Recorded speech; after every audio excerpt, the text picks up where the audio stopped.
जो ये मानव का शरीर प्राप्त करने के बाद भी अपने माता पिता की सेवा नहीं करता,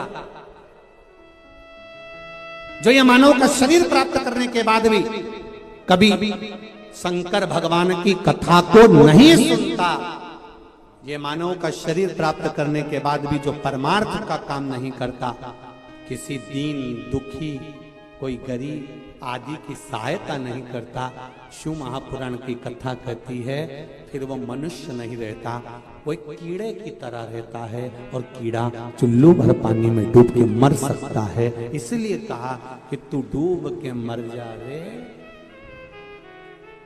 चुल्लू।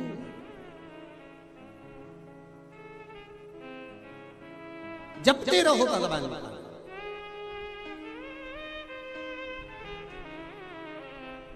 भगवान की अविरल भक्ति जपते रहो, करते रहो। आप पुकारते रहो उस परमात्मा को, वो सुनेगा, ये निश्चित है। ऐसा नहीं कि नहीं सुनेगा, एक बार नहीं सुनेगा, दूसरी बार सुनेगा। प्रैक्टिकल करके देखो,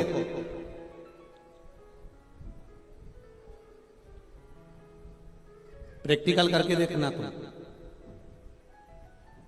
कहीं पर भी फोन पर, मोबाइल पर या मंदिर के अंदर श्री शिवाय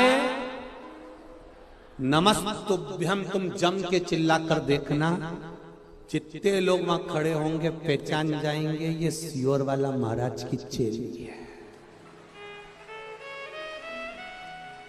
प्रैक्टिकल करके देखना तुम बस केवल इतना बोल देना श्री शिवाय नमस्तुभ्यम, उतने में पहचान जाएंगे। अब जरा विचार करो, तुम्हारे श्री शिवाय नमस्तुभ्यम बोलने से लोग ये जान जाते हैं कि ये सियोर वाले महाराज की कथा सुनी है, तो श्री शिवाय नमस्तुभ्यम बोल लेने से वो भी तो पहचान जाएगा कि ये अपनी वाली है। जम के बोलो सो। अब तुम खुद देखो, 40 वर्ष तक मनुष्य अपनी जिंदगी को सही जीता है, फुल एंजॉय के साथ, जो खाएगा पच जाएगा, कपड़े भी पहनेगा तो एकदम सुंदर नजर आएगा। 40 वर्ष तक फुल एंजॉयमेंट का जीवन जीता है, क्योंकि ये परमात्मा की दी हुई उम्र है। और 40 के बाद में 60 तक किसकी लगी? बोलो बोलो जरा जम के, गधे की।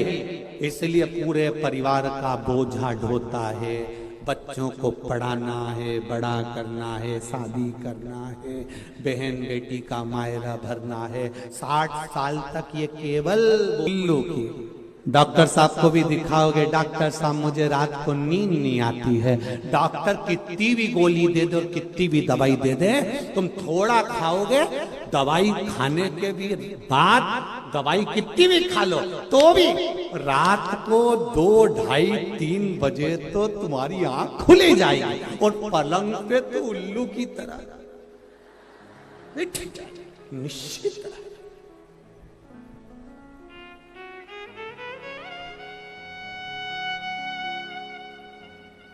80 से 100 वर्ष तक नींद को बुलाने का प्रयास भी करोगे तो नींद नहीं आने वाली, क्योंकि उल्लू की लगी। इसलिए शिव महापुराण की कथा कहती है 40 तक की जिंदगी अपनी है, उस जीवन को इतना खुश होकर जियो कि बाकी की जिंदगी खुश होकर जी सको, इतना खुश होकर, फुल आनंद के साथ।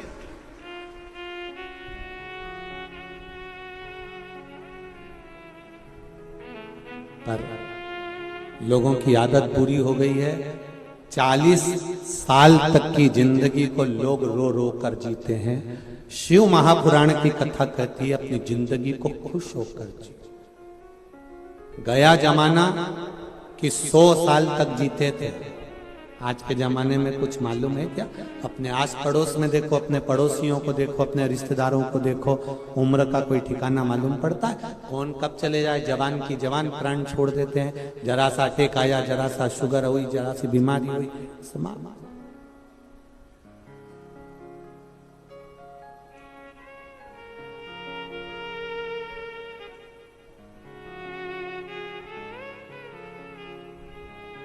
किसी ने पूछा गुरुजी, पहले तो लोग 100 साल तक जीते थे, भगवान ने ऐसा क्यों कर दिया कि अब 100 साल तक तो कोई जा ही नहीं पाता, उससे पहले ही मर जाते हैं।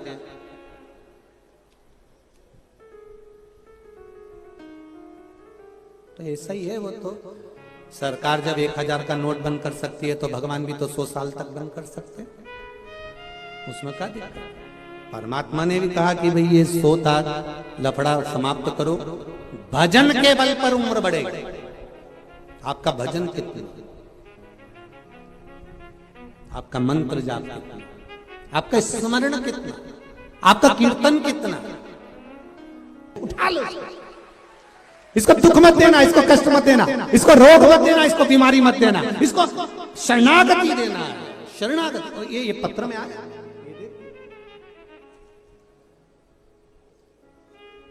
भगवान जाने क्या बना के भेजा।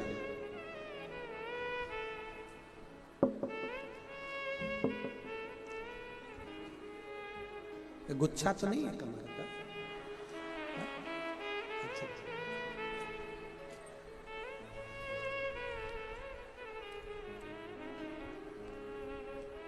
पहले चैनल वालों से क्यों ये जरूर दिखा देना, जो भी है हमारे छत्तीसगढ़ की मन करता हूं। श्री शिवाय नमस्ते। ये शिव है, ओ घड़ी तेरी कृपा बिना न हिले एक भी अण, लेते हैं श्वास तेरी कृपा से तन,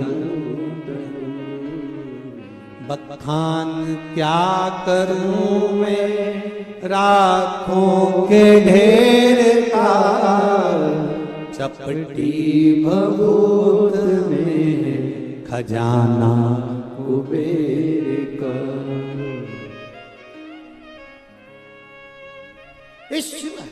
ये ओखड़ी, ये दयालु, ये दातार, ये करुणा सागर है। इसकी भक्ति शक्ति भी है। अब करो शिव की आराधना। दुनिया के लोग बहुत रोकना चाहेंगे आपको, हंसेंगे, ठिठोली उड़ाएंगे, अपशब्द कहेंगे, पर शंकर भगवान के भजन को करने में पीछे मत।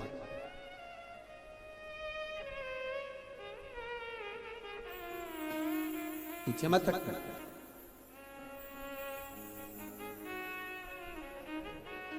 करो भजन। शिव नाम में वो तत्व है।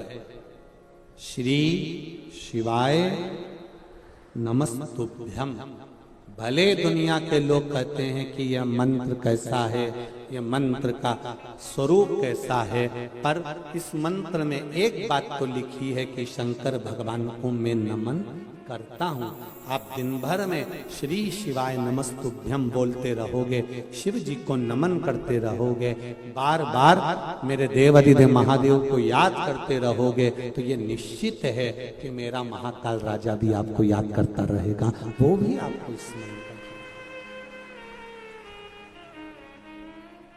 भक्ति को नमन करता हूं। इतनी संख्या में इस ग्राउंड की जो कैपेसिटी है वो 7 लाख लोगों की है, पर इस कैपेसिटी को पार कर कर आप इधर से उधर तक पूरी रोड पर बैठे हो, और आपका साइलेंट रहना, चुप रहना, भगवान की भक्ति में डूबे रहना, आपका ये प्रेम शिव तत्व की ओर अभी शिव तत्व की ओर अभी। और इसी के साथ में एक निवेदन, जितने लोग अब बाहर से आ रहे हैं कथा सुनने के लिए, और जितने लोग इस रायपुर की पावन धरा पर आना चाहते हैं अब कथा सुनने के लिए, तो उनसे एक निवेदन करना चाहूंगा। अब इस ग्राउंड में और रोड पर जगह नहीं है, कृपया निवेदन है, अब कभी अगली जब कथा हो तब आप लोग यहाँ पधारिएगा। अब 2 दिन के लिए आप लोगों से निवेदन करना चाहते थोड़ा सा, क्योंकि भीड़ बढ़ती चली जा रही है और रेलवे स्टेशन पर अपार भीड़ है, बस स्टैंड पर अपार भीड़ है, गाड़ियां अपार पर अपार आ रही है। इसलिए निवेदन है कि अब प्रयास करना, या तो जो 16 तारीख से 22 तारीख तक Kanpur, Kalyanpur, new highway city, GT road पर जो कथा 2 बजे से 5 बजे तक होने वाली है, या तो आप लोग जितने लोग भी अब बाहर से आ रहे हैं उनसे निवेदन है अब अगली कथा में आप लोग पहुंचो, क्योंकि यहाँ संपूर्ण जो जगह है कई किलोमीटर तक फुल हो चुकी है, जिससे एक व्यवस्था, वैसे तो प्रशासन बहुत सुंदर व्यवस्था कर रहा है। मैं आदरणीय गृह मंत्री जी से कहूंगा, आपका छत्तीसगढ़ प्रशासन ने बहुत सुंदर व्यवस्था करी, उसके लिए बहुत बहुत साधुवाद है। बहुत सुंदर व्यवस्था, बहुत सुंदर व्यवस्था पुलिस प्रशासन भी कर रही है। मेडिकल, चिकित्सालय, यहाँ का जो नगर निगम, नगर पालिका जो भी है, वो बहुत सुंदर सुंदर व्यवस्था यहाँ के लोगों ने करी है। प्रशासन भी पूर्ण तरह से मुस्तैद रहकर पूरी व्यवस्था को संभाला हुआ है और हर तरह से बहुत। और यहाँ का जो रायपुर का सनातनी भाई है, कहीं पर चाय बांट रहा है, कहीं भोजन बांट रहा है, कहीं पानी बांट रहा है, कहीं किसी को नाश्ता बांट रहा है, उनको भी मैं नमन करता हूँ कि आपके दानदाताओं ने जो सेवा दी है उसके लिए बहुत बहुत धन्यवाद। आपकी भक्ति। बसंत जी अग्रवाल इस कथा के यजमान है, माना उनका पूरा परिवार यजमान है, पर अकेले व्यक्ति के साथ में प्रशासन भी कदम से कदम मिलाकर आगे खड़ी हुई है। इसलिए एक बार पूरी पुलिस प्रशासन को, पूरी संसार के जितने भी छत्तीसगढ़ के निवासी, सबको साधुवाद है, बहुत बहुत। और इनका साथ पत्रकार, मीडिया अपनी कलम के माध्यम से, ये पत्रकार बंधु, ये मीडिया इतना साथ दे रहे हैं कि मैं निवेदन करना चाहूंगा आप सबसे कि इन पत्रकारों के लिए, सोशल मीडिया के लिए बहुत बहुत साधुवाद है साहब। बहुत सुंदर आपका भाव, आपका आनंद, सुख देने वाला।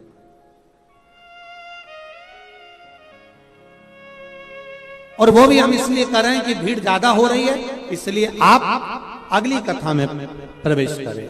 अब इस कथा को आप लोग जितने लोग भी आने वाले हैं वो टीवी पर श्रवण करें, आस्था चैनल पर, फेसबुक, यूट्यूब पर सुन। भक्ति का संचार, आनंद, भगवान की शिव कथा कर। महाराज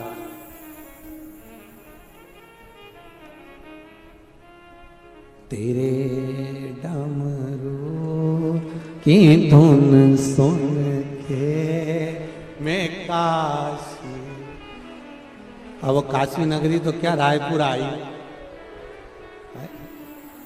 तेरे डमरू की धुन सुन के, रोडों पर जितने लोग छतों पर बैठे हुए हैं, जितने लोग होटलों पर बैठे हैं, जितने लोग गाड़ियों पर बैठे हुए हैं, 2 व्हीलर 4 व्हीलर पर चढ़ चढ़ कर बैठे हुए हैं, टैंकरों पर बैठे हुए हैं, जितने लोग यहाँ वहां बैठकर कथा सुन रहे हैं, आप दिल लगाकर अगर कथा को श्रवण कर रहे हैं, चित्त लगाकर कथा श्रवण कर रहे हैं, भक्ति के साथ कथा को श्रवण कर रहे हैं, आप अपना समय निकालकर अगर शिव को दे रहे हो तो ये निश्चितता है कि तुम्हारी दुख की घड़ी में शिव भी तुम्हारे सामने खड़ा मिलेगा। ये निश्चितता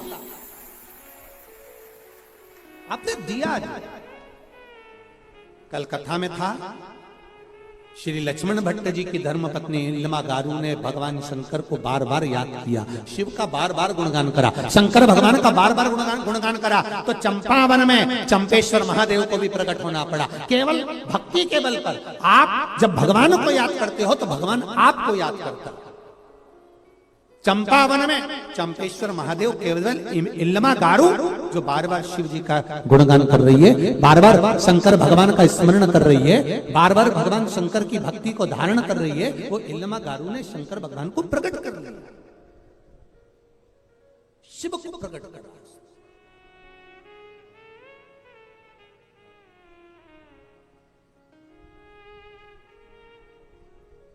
अब करो उसको याद, आप करो उसका स्मरण, हर पल, हर घड़ी, हर क्षण आप उसको जपो। तो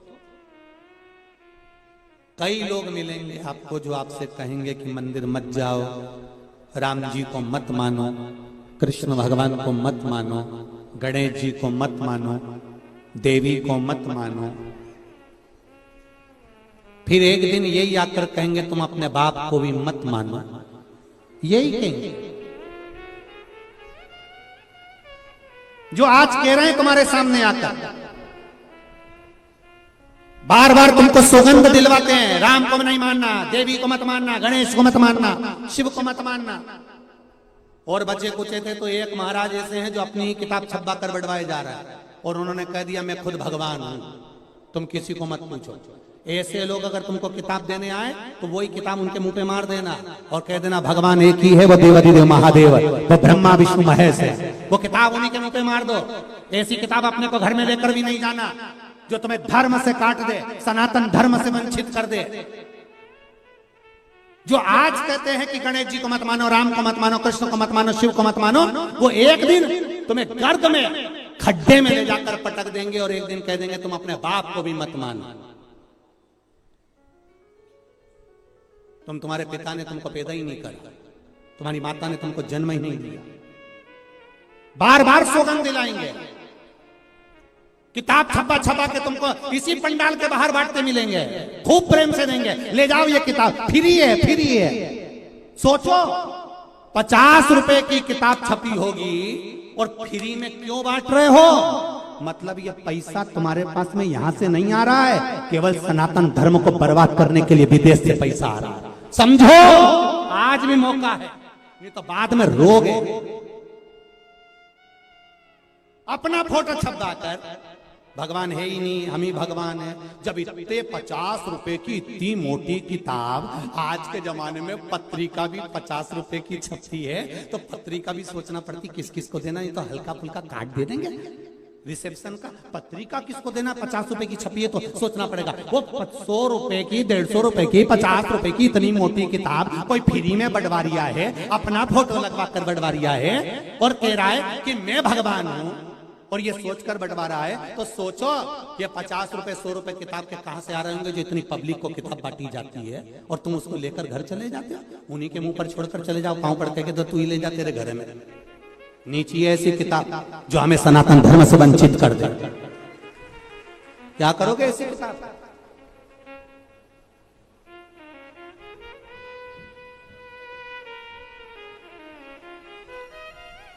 विचार करिए, स्मरण करिए भक्ति की ओर। आज बसंत कुमार जी अग्रवाल जी ने अगर यहां कथा रखी है, आगे लखनऊ में भी कानपुर में भी कथा है, फिर इंदौर में संजय जी शुक्ला जी की 24 तारीख से 30 तारीख तक कथा है। ये कथाएं जो हो रही हैं, ये कथाएं दिखाने के लिए या भीड़ बढ़ाने के लिए नहीं है। मत आओ आप कथा में। अभी आज की कथा में कह दिया आप अपने अपने घर से सुनो, क्या करेंगे भीड़ बढ़ाकर? कथा